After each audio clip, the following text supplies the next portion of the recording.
I don't care who you are, you're grounded, Colonel Briggs snarled at the helicopter pilot who just violated every protocol in the book to land on his firebase. But when she pulled off her helmet and said those two words, Phantom 7, the most decorated Marine officer in the Pacific Theater went white as a sheet. Because Phantom 7 had been killed in action 15 years ago, and standing before him was a 25-year-old woman who couldn't possibly know what that call sign meant. Or could she? The UH-60 Black Hawk touched down on Firebase Sentinel in a storm of dust and rotor wash, scattering paperwork and pissing off every Marine within 100 yards. Captain Sienna Vale killed the engines and sat in the sudden silence, her hands still gripping the controls, adrenaline singing through her veins. 3 hours. She'd been a combat helicopter pilot for 3 hours, officially. Her orders had come through at 0600, reassigning her from transport duty in Germany to active combat support in the Pacific. By 0900 she was wheels up. By 1400 she was taking fire over hostile territory because apparently the universe had a sick sense of humor. The side door slammed open, and a gunnery sergeant with a face like weathered leather stuck his head in. "Ma'am, the colonel wants to see you." "No." "And he's got that look." "What look?" Sienna unbuckled, her legs shaky as she stood. "The look that says someone's about to get their ass handed to them in 4-part harmony." "Great." 3 hours into her combat assignment and she was already about to get chewed out by a bird colonel. Sienna grabbed her helmet and followed the gunny across the firebase, past Humvees and supply crates and Marines who tracked her with expressions that ranged from curious to hostile. Firebase Sentinel was barely more than a fortified outpost. Concrete barriers, sandbag walls, and camouflage netting stretched over everything that could be hit from above. Somewhere in the distance, artillery rumbled like approaching thunder. The gunny led her to a command tent and held the flap open. "Good luck, ma'am. Try not to bleed on anything important." Sienna stepped inside. Colonel Marcus Briggs stood behind a field desk covered in maps and tactical displays. He was 50-something, built like a tank, with silver hair cut high and tight and ribbons that told a story of 3 decades in combat zones. He didn't look up when she entered. "Captain," he said, his voice carved from granite, "would you care to explain why you just buzzed my firebase at 50 feet, ignored 3 separate radio calls ordering you to divert, and landed without clearance in an active combat zone?" "Sir, I'm not finished." Now he looked up and his eyes were the color of storm clouds. "You're a transport pilot. Your orders said you'd be ferrying supplies between bases. So why the hell did my air controller just report that you extracted a recon team under fire, provided covering support with door guns you're not certified to operate, and pulled off an evasive maneuver that should have torn your bird apart?" Sienna's spine straightened. "Because they would have died otherwise, sir. That's not your call to make." "With respect, Colonel, it absolutely was my call. I was the only bird in range. The recon team was pinned down, taking casualties and requesting immediate extraction. I had fuel, I had capability, and I had 8 Marines who needed someone to get them out. So I did." Briggs studied her for a long moment. "What's your name, Captain?" "Vale, sir. Sienna Vale." "And how long have you been flying combat missions, Captain Vale?" "Here it came." 3 hours, sir." His eyebrows climbed. 3 hours. "Yes, sir. My orders came through this morning. I was wheels up from Ramstein by 0900. And someone thought it was a good idea to throw a brand new combat pilot into an active war zone with 0 transition time?" He shook his head. "Typical brass. What's your background?" 4 years flying transports in Europe, sir. Medical evacuations, supply runs, VIP transport. Before that, top of my class at flight school. Before that," she hesitated. "Before that, what?" Sienna met his eyes. "I grew up on military bases, sir. My father was Army. Aviation. I've been around helicopters my entire life." "That doesn't explain how you pulled off what you just did. My air controller said you flew like someone with 10 years of combat experience. Those maneuvers? The timing? That's not something you learn flying supply runs in Germany." He leaned forward. "So I'm going to ask you one more time and I want the truth. Who the hell are you and where did you really learn to fly like that?" The question hung in the air between them. Sienna's fingers tightened on her helmet. She'd known this moment would come eventually. She just hoped it wouldn't be 3 hours into her first combat deployment. "Sir, my father was Chief Warrant Officer David Vale. He flew Black Hawks for the 160th SOAR. The Night Stalkers. The Army's premier special operations aviation regiment." Briggs's expression shifted slightly. "Go on." "He taught me to fly when I was 16.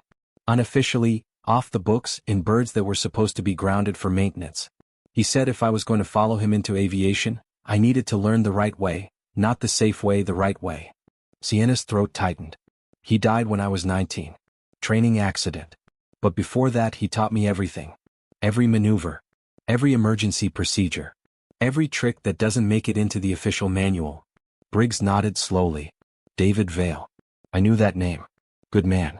Good pilot. He paused. But that still doesn't explain something. Sir? When you radioed the recon team that you were inbound for extraction, you used a call sign. My air controller flagged it because it's not your assigned call sign. You identified yourself as Phantom 7. His voice dropped. Want to tell me where you got that call sign, Captain? Ice ran down Sienna's spine.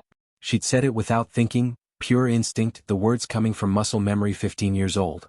Sir, I can explain. Phantom 7 was a call sign from the Iraq War. 2010. A Black Hawk pilot who flew one of the most dangerous rescue missions in modern military history, went into a hot LZ surrounded by enemy forces to extract a Marine recon team that had been cut off for 3 days. Briggs's eyes never left hers. That pilot died when the bird took an RPG on the way out. Got the team to safety but didn't make it himself. Posthumous Medal of Honor. Sienna couldn't breathe. That pilot, Briggs continued, his voice softer now, was Chief Warrant Officer David Vale. Your father. The tent spun. Sienna reached out, steadied herself against the desk. You knew him. I was the company commander of that recon team. Briggs pulled a chair around and sat heavily, suddenly looking every one of his 50-plus years. I was 28 years old, a butterbar lieutenant on my first deployment, and I'd led my team straight into an ambush. We were pinned down for 3 days. No air support, no extraction, running out of ammo and water. Your father volunteered for the mission when every other pilot said it was impossible. He reached into his desk and pulled out a photograph, faded and creased. A younger version of Briggs stood next to a Black Hawk, arm around a man in a flight suit. Sienna recognized her father instantly, thinner, younger, but with the same crooked smile she remembered. He flew through a sandstorm at night with minimal visibility, into a landing zone that was 300 meters of open ground surrounded by hostiles. Landed under fire, loaded us up and got us airborne. Briggs's voice cracked. The RPG hit us at 50 feet. Your father fought the controls, kept the bird stable, flew us another 2 miles to a safe LZ. He bled out before the medics could stabilize him. Tears streamed down Sienna's face. He never told me about that mission. Just said he did his job. That was David. Never bragged, never boasted. Just flew. Briggs handed her the photograph. He talked about you constantly. Said his daughter was going to be the best pilot the military had ever seen. Said you had instincts that couldn't be taught. He smiled sadly. Guess he was right. Sienna looked at the photograph at her father's face, frozen in time 15 years ago. I shouldn't have used his call sign, sir. It was disrespectful. Disrespectful? Briggs stood, walked around the desk. Captain Vale, do you know what you did today? I extracted a recon team. You extracted my recon team. Second Lieutenant Morrison and his squad. They were pinned down exactly like I was 15 years ago. Same situation, same terrain, same impossible odds. He put a hand on her shoulder. And you flew into that hell without hesitation, pulled them out under fire and brought them home. Just like your father did for me. I was just doing my job, sir. No. His grip tightened. You were continuing a legacy. Your father's call sign wasn't just a name, it was a promise. A promise that when Marines are in trouble, someone will come for them. No matter what. No matter the odds. He stepped back and came to attention. You earned that call sign today, Captain.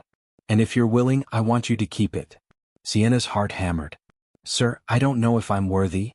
Your father asked me the same thing the night before that mission. I told him something I'm going to tell you now. Briggs's storm cloud eyes softened. Worthiness isn't about being perfect. It's about showing up when everyone else says it's impossible. It's about bringing people home. You did that today. You'll do it again tomorrow. And the day after that. Because that's what phantoms do. Outside, the artillery rumbled closer. Radio chatter crackled from the tactical displays. Somewhere out there, Marines were fighting, bleeding, calling for support. Sienna looked at the photograph one more time, then handed it back to Colonel Briggs. Keep it, he said. Your father would want you to have it. She tucked the photo into her flight suit, right over her heart. Sir, permission to return to my bird? If there are more Marines who need extraction. Briggs smiled, and it transformed his entire face. Phantom 7, you are cleared for operations. Go bring our people home. Sienna saluted, sharp and precise. Briggs returned it with equal precision. As she walked back across the firebase, the Marines who'd watched her arrival now watched her departure differently. Word had spread fast. Marines always knew the important stories before officers did. The new pilot wasn't just another replacement. She was legacy. She was Phantom. She climbed back into her Black Hawk, ran through her pre-flight checks and keyed her radio. Firebase Sentinel, this is Phantom 7. Ready for tasking. The response came immediately. Phantom 7, we have teams in contact. Stand by for coordinates. Sienna's hands moved across the controls with the certainty of 15 years of training, of genetics, of a promise made by a father to his daughter that she'd never be afraid to fly into the storm. Phantom 7 standing by. Send it. Above the firebase the sky waited. And somewhere in that sky, Sienna could have sworn she felt her father flying beside her, the way he'd always promised he would. The rotors spun up and Phantom 7 went to work.